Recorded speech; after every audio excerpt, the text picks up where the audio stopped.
నిష్కల్మష ప్రజాబంధు ప్రకాశం ఆంధ్ర ప్రజల ఆవేశానికి, అకుంఠిత ధైర్య సాహసాలకు, అసమాన త్యాగనిరతికి ప్రతినిధి ప్రకాశం పంతులు. అన్యాయాన్ని, అక్రమాన్ని ఎదుర్కొనే విషయంలో ఆయనకు ఆయనే సాటి. ప్రజలను నమ్మి తన సర్వస్వాన్ని ధారపోసిన త్యాగమూర్తి ప్రకాశం.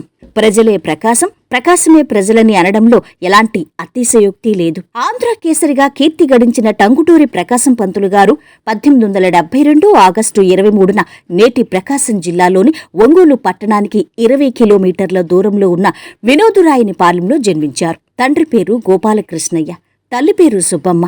వీరిది మధ్యతరగతి కుటుంబం.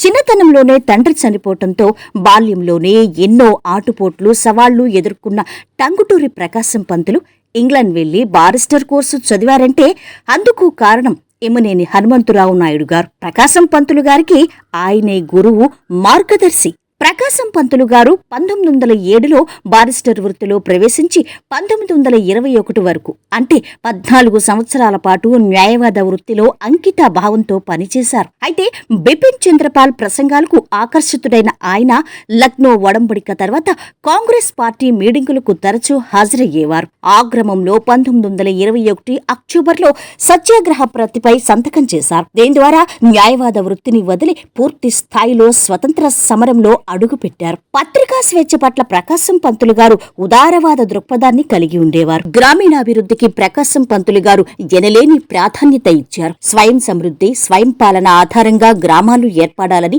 ఆయన విశ్వసించారు. హరిజనులు, చేనేత కార్మికులు, అట్టడుగు వర్గాల అభ్యున్నతికి పలు సంస్కరణలకు మార్గనిర్దేశం చేశారు. జమీందారీ వ్యవస్థ రద్దుకు కృషి చేశారాయన.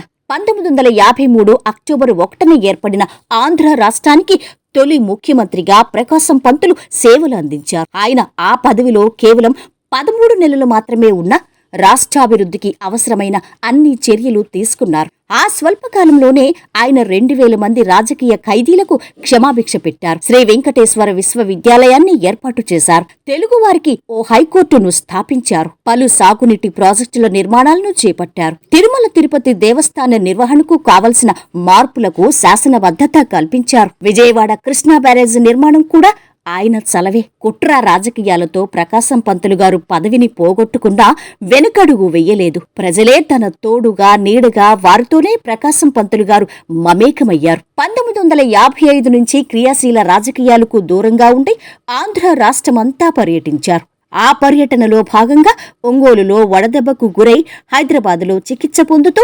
1957 మే 20న దివంగతులయ్యారు. తన జీవితాన్ని, ధనాన్ని దేశ సేవకు, ప్రజాసేవకు వెచ్చించి టంగుటూరి ప్రకాశం పంతులు ప్రజల మనిషిగా, ప్రజల హృదయాలలో శాశ్వతంగా నిలిచిపోయారు.